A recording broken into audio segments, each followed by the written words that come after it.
Beyond Barriers, a podcast sharing heartfelt stories of tears, triumphs, and resilience in the world of parenting and supporting people with a disability.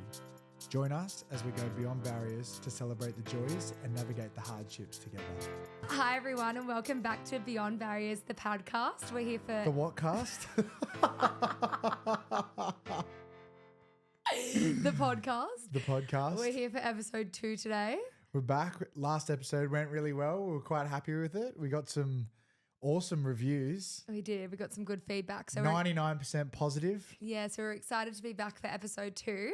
But before we kickstart off with our surprise guests, we just wanted to do a little bit of a touch base for the week we just had, the couple of weeks we just had. Yeah, we had a really nice fortnight. A few interesting things happened. I cut my mullet off. The mullet's gone. The mullet's gone, but the hat's on. I'm a bit sad about the mullet being gone. I know.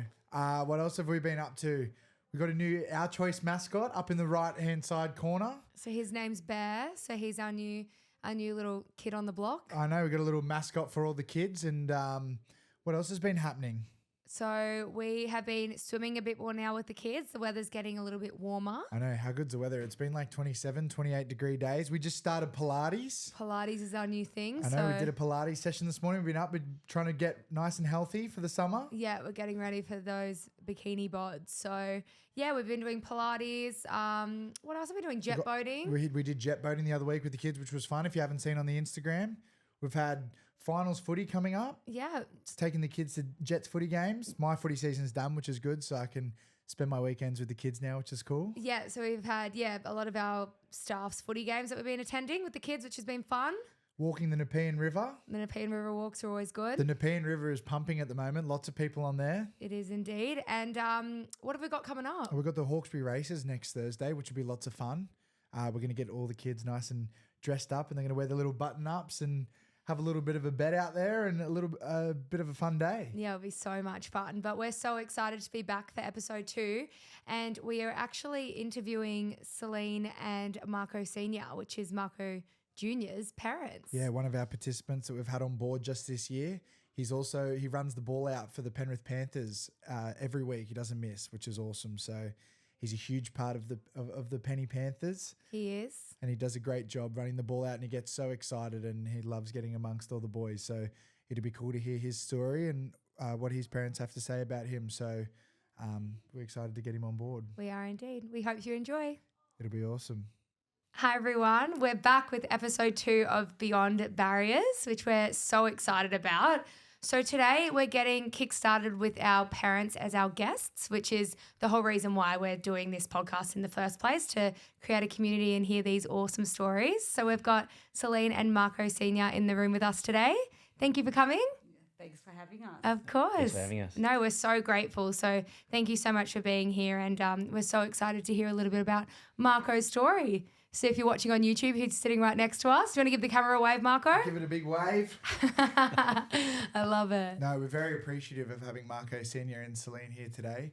This is pretty much why we're doing it. A lot of parents have so many good stories to tell and a lot of hardships as well. So Marco has an incredible story, and we're really happy to have him here today. So pretty much our first question would be, we'd love to know a little bit about Marco, a bit about his story, a bit about how you found finding out that Marco had a disability, a bit about his journey growing up and what that was like as first-time parents. Obviously, Marco's the oldest in your family, so how you dealt with that and what it was like for you guys.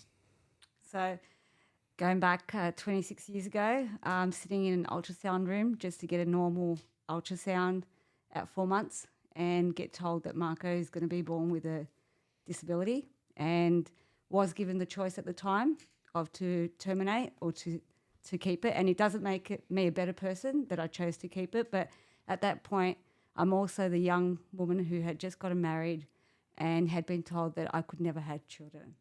So Marco was really just a jackpot. The doctor actually described it that it would have had to be conceived at the right moment at the right time. So it was like winning the lotto. So the choice was really easy to me, and the choice was that we were going to continue, and that was our pathway. So hubby and I chose that, and it was, as I said, it was an easy decision, but we did cry for 6 hours at the car park. we cried, and we didn't know how to tell the family, and I didn't know how I was going to continue the pregnancy. Trying to keep positive. And I remember every time I'd look at a pregnant woman throughout my whole pregnancy, I'd cry. Why me? And you, being so young, and I was a straighty 180 person at the time. So I was that never drank, never smoked. So it was heavily weighing on why me. And 26 years later, I know exactly why that was me. And I'm so grateful that that was me. Hubby and I would never leave him at the church steps. And we're the lucky ones to have Marco, because he's the one that's taught us everything we know. So that's why it happened. And so we were told that he was going to be born with a cleft lip and palate. I had no idea what that was. They showed me what it was. They also told me that Marco's was one of the worst that they could actually see, and that he was actually going to be born with a disability. Continued to go ahead with the pregnancy, had Marco, was told he was never going to walk or talk. And all I ever, throughout his little journey, the only thing I wanted was that he didn't suffer. So he could be as happy as he was, be whoever he was, didn't matter what barriers were in front of him, as long as he was happy. And he's suppressed a lot of those. He's passed all those, but I wouldn't change it for the world. The only thing I would change is if he is ever suffering or has suffered, then that's the only thing I'd change, because I think he's really happy just being Marco. Yeah. Yeah, totally. I feel like he's just like really, come into his own, and he really brings himself out of his shell, and, nothing can really hold him back. And he does such a good job. I've only known him for just under a year, and he amazes me like with these little cool attributes that he has. And he always puts a smile on my face when I see him, and I'm sure he puts a smile on Indy's. Yeah, he's the best ever. But like, when you tell stories like that, like this is the first time I've heard it, and it's the first time Indy's heard it, and we just have the luxury of, just hearing what you guys have to go through, and it's so amazing. So thank you for that. Yeah, I think it's really nice as well, just touching on, obviously you found out when you were still pregnant, and that was going to be one of our questions. And, I think, it's just feeling, I guess, the confidence, and even being able to be open about feeling scared as well. What will this hold? How will this feel when it all happens? When Marco did come, what was the feeling like? Was it everything you hoped for your first kid? So when I looked at him when he was born, and he was born with a very big cleft lip and no palate, I remember just looking at him and thinking he's so perfect. Yeah. And at that moment, they also grasped him, took him straight from me, and he was blue, and they had to put him under oxygen because he was disappearing, but they brought him back. And they repaired his lip. He was the smallest baby that they repaired the lip on here, and they usually do it at 3 months, but Marco was so underweight because he came 7 weeks early that they had to wait till he was a year and a half to do it because he was so little. And I remember when they actually repaired his lip, I remember that something was missing, because when Marco used to smile at me when he had the cleft lip and palate, he used to get the two little the muscles would just go to the side. So he had his unique little smile. Show me a little smile. Yeah, it's still there, all right. Yeah, that's so like, you could also have another little nickname, Miracle Boy. Hey, that's so awesome. Isn't that cool? So when did they repair the lip? They repaired the lip at 1.5, and then the palate came after. So that was about 2 years old. Yeah.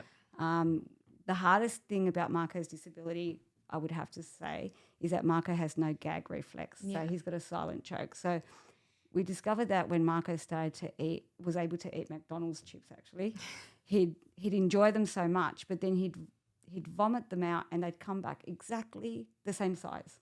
Full McDonald's chip would come back out, and you realise that he had no gag. And so that's the hardest bit, because you actually have to watch Marco every time he's eating and drinking. So that actually creates barriers, because it does mean that he can't go out and hang out with his friends. Yeah. Even if he has a support worker, helping, a lot of the times they're not confident enough to actually just be always with him. So I've always got to sort of be around. Yeah. And I often wonder, like, does he not like having mum around all the time? But I get the kiss on the head every once in a while, which I know he doesn't need to say anything. He does appreciate it. And I know that he knows that I'm not trying to be the food police. I'm just doing what I have to do to protect him. So that's the hardest. But apart from that, I let him shine. Yeah. And I want him to shine outside of my reins. Yeah. But yeah. Yeah, he certainly does. And we'll go over to Marco Senior here, who's got the honour of having the exact same name, which is pretty cool. Hey, Marco, got the exact same name as Dad. Is there anything you want to say about that? Come on, Dad. Oh, come on, Dad. I love that. No, so I'll come over to Marco Senior. So also you would have had your views and thoughts about, you know, finding out that Marco has a disability. How did you react to that? Look, I think I'm not sure how other parents look at it, but it either makes you or breaks you as a couple. With us, as Celine said, at a young age, it was a big question mark, you know, how we're going to go through this. You know, everything was new. It was just a big shock to us to find out. And sometimes, you know, you get the positive out of the negative, and along the years we've discovered that not many parents find out if their kids were going to be born. So mentally we were prepared when Marco came 26 years ago. So, you know, looking back, like Celine said, I don't think we would never change anything. He you know, you said a miracle baby. To us, yeah, he's one of a kind. He's taught us so many things in life, to be resilient, to be happy, to never give up. You know, sometimes when you're having a bad day, before you know, he's in the back, you know, behind you, you know, giving you a kiss or a cuddle, and that changes everything. So, it's look. Sometimes you know, you get emotional talking about it because all the barriers that we've gone, you know, had to go through, and unfortunately, society creates those barriers, not only on us but these kids, and you know, we come across so many beautiful families and people that always happy to assist and help out. Yeah, and that's really cool. Like, you guys also have your own service, and you know, also having to deal with Marco and all the barriers that come with that you guys really break down, which is so cool.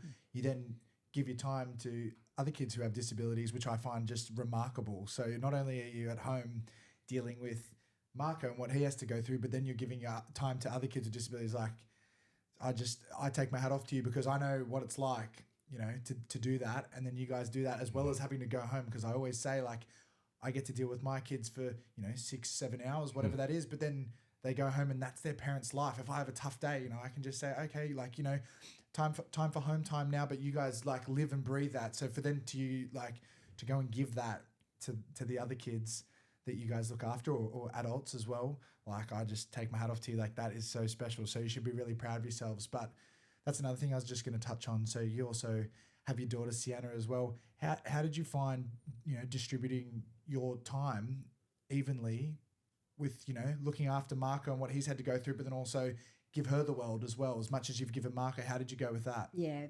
that's a really good question. And the key point here is that you want both your kids to have equal opportunity. So even though Marco's got the disability and he needs extra support, the sibling needs that extra support too, because they also walk the path of they get to suffer sometimes just as much as the person that has a disability, in terms of at school being teased because you have a sibling with a disability. Sienna's got dyslexia and dyscalculia, which is a learning difficulty. Marco does too. However, Marco being put into a class with other children like him, it was absolutely normal and no one outcasted him and it was fine. But then for Sienna to be in a mainstream environment, which is a very competitive environment, and then facing dyslexia and dyscalculia and being able to be recognised that she has it in her years now, and having children say something like, you're a bit dumb like your brother, can often hurt her and bring her down a lot too. So she's had to become really resilient. And Marco having no gag reflex means that dinner time is extra anxious for us at all times. And it could be 1 minute we're fine, next minute I've got my finger down Marco's throat trying to break something up, a banana or something that's become sloshy in his throat. And Sienna was in year 1, so she was very young, and she was the first one to get to him because she noticed it first, and she started smacking him on the back. And then she actually saved him at that time. And then I looked at Sienna, and she was crying hysterically. And she said, please, Mum, can you tell him that I wasn't trying to smack him out? I was trying to hurt him. And I said, he knows that. That's So the next day, next day she didn't want to go to school. I can't go to school, Mum, anymore. I need to stay home and look after my brother. That's my job. And trying to teach her, no, you got to go to school. That's my job, actually. She has suffered separation anxiety. And so she suffers just as much because she lives through it. And as much as I say to her, Sienna, I just want you to be a 13-year-old girl. Do what 13-year-old girls do. Do it your way. You know, brother's doing his thing. You do you. She said to me at that time in year 1, very little, Mum, there's no button that you can press that switches me off from caring. And it's true. They suffer just as much. So it is important to have Sienna be her. It is important to allow her to be as involved as she wants to be and not also cut her back from not being involved. Yeah. Because I know that when we did Marcus' 21st birthday, she wanted to be so involved that she wanted to pick the balloons for him and the way that we dressed the tables. And that was her way of supporting him and wanting to be involved. But with Sienna, the hardest thing is that I think they feel guilty for them being the ones that don't have the disability. And that's what we often forget. We always think of, when we're looking from the outside, people just think, oh, they're the lucky ones that don't have the disability. But they're the ones that carry the burden because Marco is unable to understand that. So when Marco's walking in the street and I'm behind, or my husband's behind, or Sienna's behind, Marco isn't capable of understanding anyone discriminating against him. However, Sienna is able to fully understand it, and she can understand how cruel sometimes people can be. And it can just be no words. It can just be a look of like disgust that people, you know, or exclusion, or, and she feels it says she suffers a lot more than he does in those terms. Yeah, I could imagine. I think, you know, obviously Ed and I, we both have siblings, and like how protective you get over your siblings is crazy. So I could only imagine, you know, where Sienna is. And I actually think, like, obviously I've witnessed you guys all together as a family unit, and like all power to you. Like, you guys are so beautiful and you do everything together. And I just think that's so beautiful that she's been raised like that. And the fact that you've given her, you know, the option of, you know, you can go do your own thing, but she wants to look after her brother and her family is, it's just, yeah, it's more power to you guys. Obviously you've raised your kids really, really well. So, no, that's so sweet. Yeah, and that like insight and perspective, like hearing it from your voices and your point of view of that is just like it's good to hear that, because you know sometimes you don't understand that, and you try your best to understand that. Obviously, I see, you know, some of our participants' brothers and sisters come out when we arrive, and that's so true. Like that is so true. They feel everything. They feel everything that they feel. So that's so good. Yeah, especially with when you say about the bullying at school and things like that. A lot of our kids' siblings get that as well, which is, it's so horrible that happens. But you're right, like they have to deal with that, and yeah, in a way it probably adds guilt on their plate as well. So that's a nice way of putting it, or not a nice way, but a good way of putting it, you know, because it's often things that you don't think about. But it's cool to it's cool that we can now break down that stigma and break down those barriers, like, you know, things such as like rugby league and you know, you got these services where you got young athletes coming out and picking up the boys and girls and you know, now instead of kids saying that at school, they can now have a positive effect and say,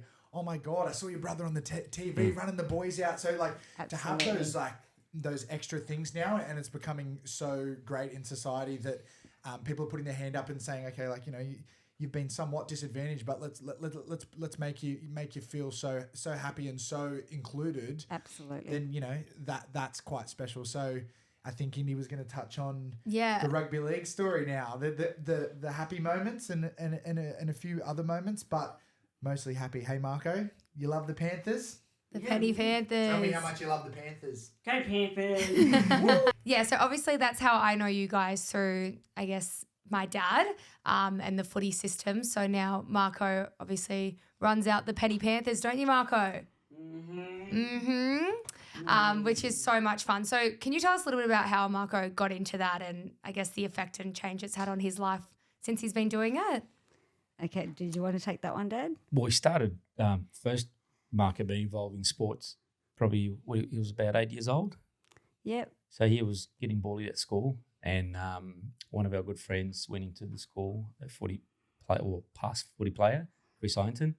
So he came out and hanged around with Marco for supposed to be for an hour, but he ended up spending the whole day at lunch, throughout the whole lunchtime and till 3 o'clock. So the next day, Marco was everyone's best friend.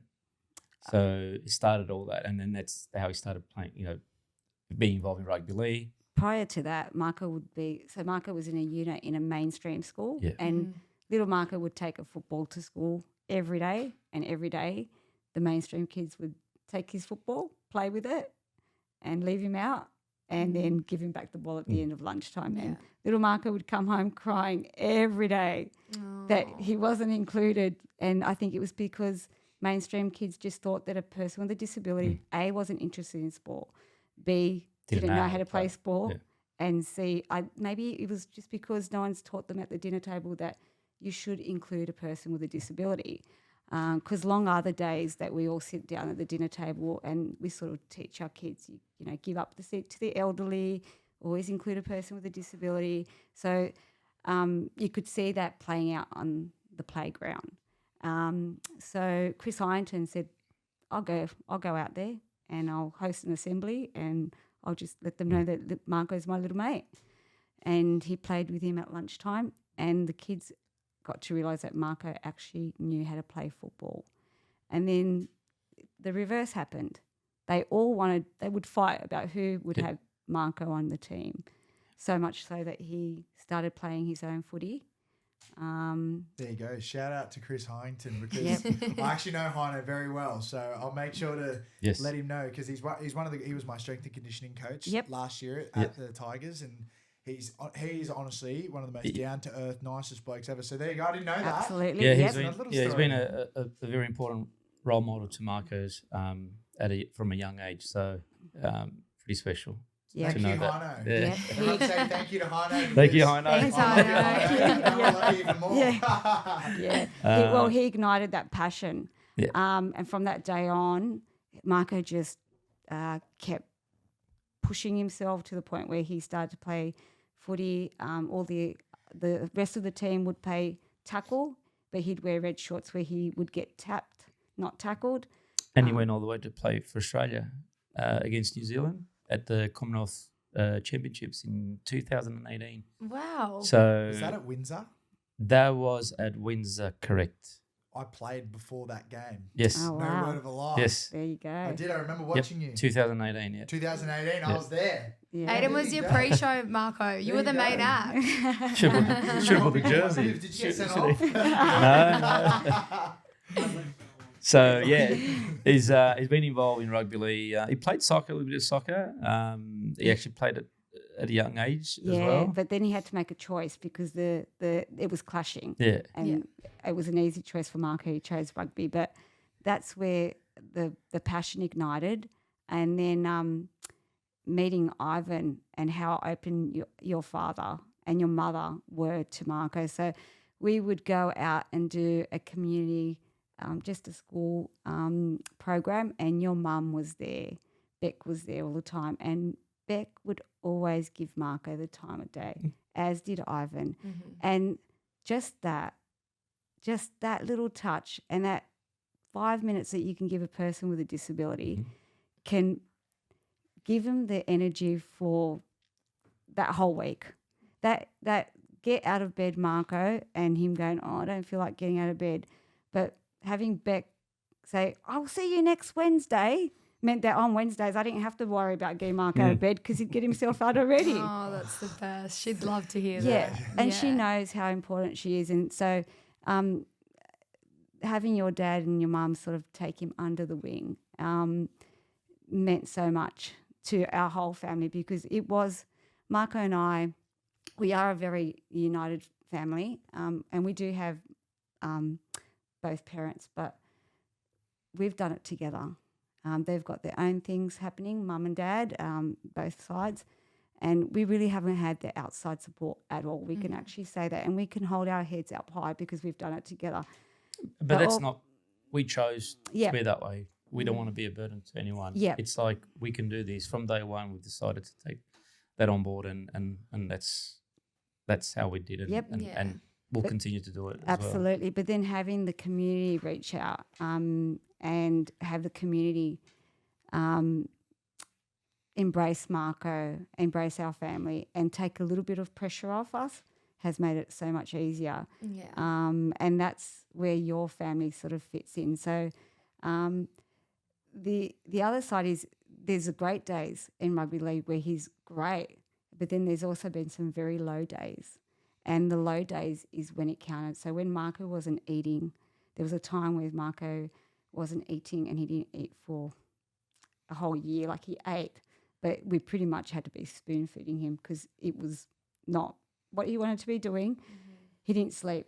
So he'd wake up, he'd stay awake and he'd walk around in the dark in the house, and you knew that, he wasn't okay. He wasn't himself. He was spiraling downwards. And the hardest thing is that I know I'm a great mum. I do know that. I can hold my head up high. And I know Mark is a great dad, but when you don't know how to help your own child, because there's no manual that you have that says, okay, well, go back to this page and restart or reboot. I remember saying to your dad, because he could tell something was wrong with Marco, and Marco wasn't quite right, and I think he could see that something wasn't quite right because I wasn't quite right and Marco Senior wasn't quite right. You could just see that we didn't know how to help Marco. And I remember just saying, I think we just need to take a trip overseas. It's like when you unplug a TV and you leave it unplugged for a little while and then you plug it back in. Hopefully when you plug it back in, it reboots and it's all fine, because Marco was not himself and we didn't know how to get him back to where he was. And I remember your father just saying, give him a purpose again. Let's give him a purpose again. And that's where his purpose came back into running out the Panthers. And no word of a lie, it took not even a week and Marco was rebooted. And yeah, it did have a couple of little hiccups along the way as we were getting him back, but he's done a full, 360. I think it was on the actually day that we went in and he just said to us, look, just wait outside. And I don't know what he did. He must have spoken to the players and one by one came in and introduced him to Marco. My name is Fisher Harris. I play for the Panthers and I also play for New Zealand. It was a Luai, I think the second one. I'm trying to remember it in order, but pretty much every single team, every player came through and introduced themselves to Marco and sort of made him feel like, wow, this is where I belong. This is where my purpose is. And on the way back home, he's in the back seat and he's very quiet, and very rare he's quiet in the back seat. He's either talking or singing or picking on his sister. But yeah, Tom and Jerry then too. So then I look up and I said, "Are you okay?" He goes, "Yeah." Ivan, I saw Ivan. And he kept talking about Ivan and Beck, Ivan and Beck. And it's sort of the whole thing just started from there.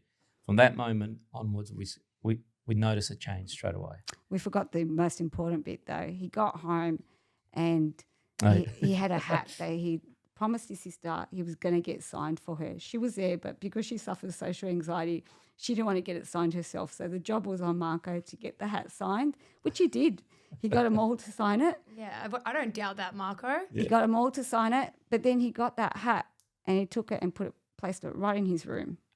And I said, I think So it's that, yours. Sorry, Sienna. I think that hat belongs to you. He goes, no, it's mine. And I'm like, Hey, you did it. yeah. Yeah. I You go, keep that. yeah. I said, but wasn't that for your sister? He goes, it's mine. And then he said, hey, Mum. He goes, Benji Marshall changed teams. He goes, Chris Hyington changed teams. He goes, even Cristiano Ronaldo changed teams. He goes, can you get Ivan to send me a contract and I'll think about it? That's so good. Yeah. So you signed that contract. Yep. Did he give you the contract, Marco? Yeah, you did sign that. So, well, he's illiterate. He doesn't actually read or write. He only writes Marco. So I think your dad said something along, get Sienna to draw up something, Yeah. get him Yep. to sign it. And yep, he signed the dotted line. And yep, and that's where the journey started. And I think that's just, it's brought him so was a much lifetime joy. contract. Yep, Yeah. absolutely. I love it. Locked That's the in. best. No, I think obviously we all see it, but when Marco runs out, it's like he's just beaming from ear to ear. And it's like my favorite part of the games. I'm like, there's Marco when we're watching. And I'm so excited. Marco, can I ask you a question? Can I pass you the mic? Can you tell me can you ask the question, Aiden? Yes, which question is it? Can you ask Marco, because I don't think they can hear me, can you ask Marco what his feeling is when he runs out the Panthers out on the field? So, Marco, tell us, how do you feel when you run the Panthers out each week? It's the best.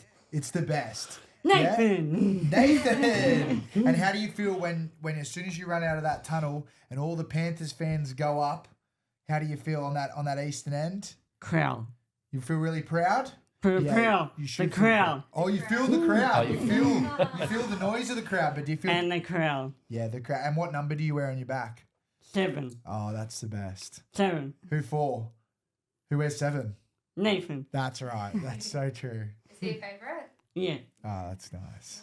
Thanks, Marco. That's nice. Thank you, Marco. Just wanted to get your input there. Yeah, so that's incredible, and like just shows the power of sport, rugby league, and good people around the game, and how that can impact a family's life so much that you wouldn't even realize. You know, a lot of people would see Marco on the telly and go, oh, you know, that's nice that he gets to run out, but they don't see the ins and outs of how much that actually means to you guys. So like, Oh, well, even to the point where Ivan was checking in if Marco was sleeping, making sure. So Marco would report, I was sleeping, I fell asleep early or eating.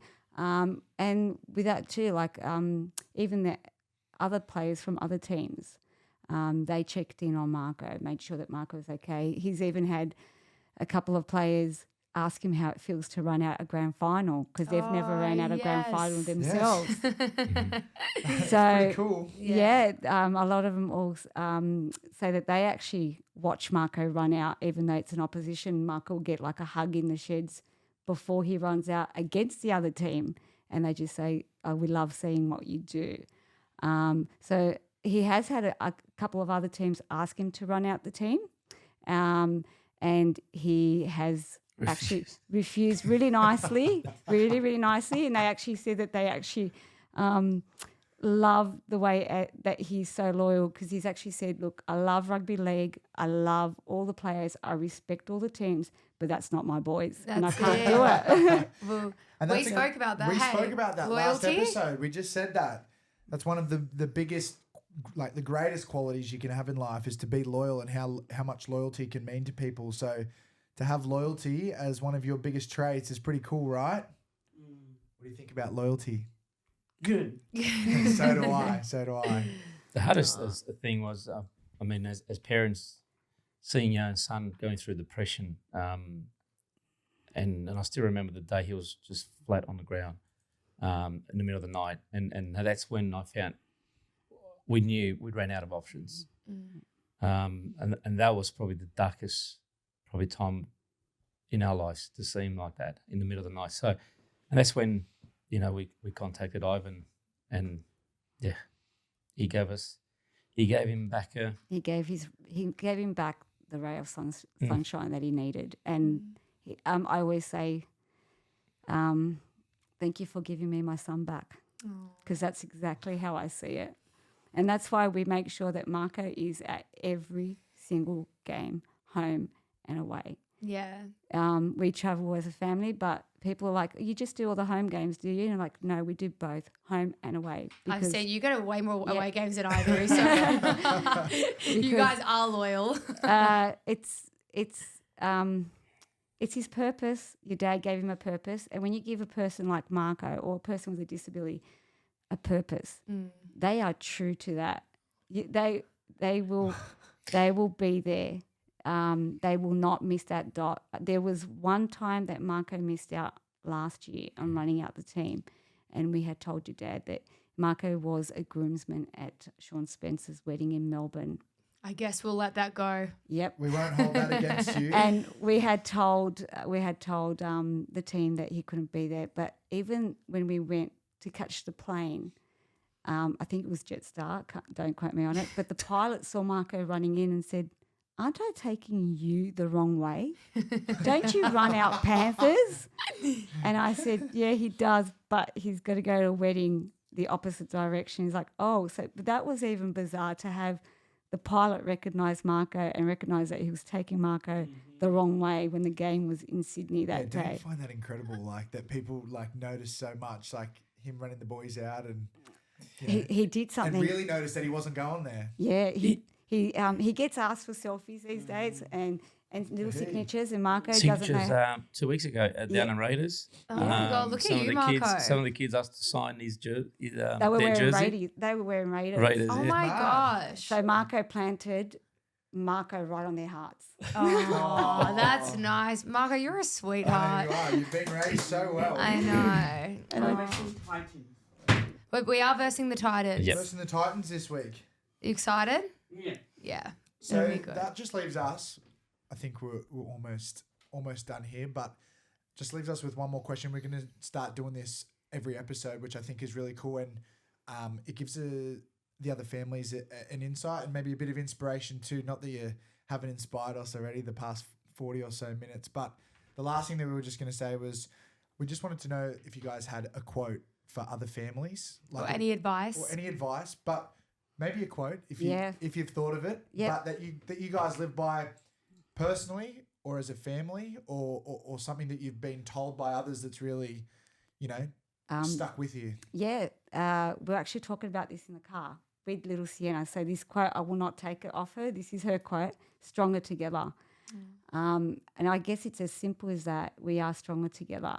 And I don't think Sienna means it just as the four of us as a family. I think she means it like people like yourselves and the community. And that takes me to thanking you for doing what you do, because you thanked us for doing what we do, and that we don't stop by the time we go home. We have Marco, but that's all we know. So when I was talking about I didn't understand why when he was born, and I understand why 26 years later, that's my purpose, and that's all I know. I'm experiencing that, and so I can do it with my eyes closed. However, you've chosen to take that on, and so my hat comes out, is taken out to you guys that has no need to actually be in it, but choose to be in it. So that to me is really important. And so what we do lack in this world is people that do it with their hearts. And you guys certainly do it with your hearts. And so that's important to a person like myself and Marco. When we know that our children are in the hands of people that do it with their hearts, that's very important. Oh, thank you so much Thank you. for that. I love that. Thank Oh, you. I was not expecting that. Yeah, I The know. tears have been rolling today. And that doesn't just go for Marco. I remember the day that I took Marco down to hang out with you guys, and Sienna decided, is it okay if I stay along? And like I said, she needs it just as much as Marco does, and she had the best day out that day. Yeah, that was fun. And that meant so much that you guys included her too. So Of thank you course. for that. Yeah, Anytime. absolutely. Yeah, that's Yeah, great. I'm just on that. Like that's thank you so much for saying that, because as we say, like a lot of the siblings, they bear the struggles, I guess, of having a sibling that has a disability too. So whenever we can, we try and bring them along because it's fun. Like that's the whole point, is to have fun and enjoy each other and see their siblings having fun as well. So no, thank you for saying that, and thank you so much for coming on. Like you guys are just the most incredible family, and I love seeing you guys at every game, and you really are stronger together, all four of you. It's amazing to see, and we're just so grateful that you came and told your story today. So thank you so much. Thank you for your having time. us. Thank you guys. Thank you. Thank you. That's it. Episode 2's finished. Thank you so much. Do you want to wrap us Do you out, wanna wrap us Marco? up, Mar- Peace out. Yeah.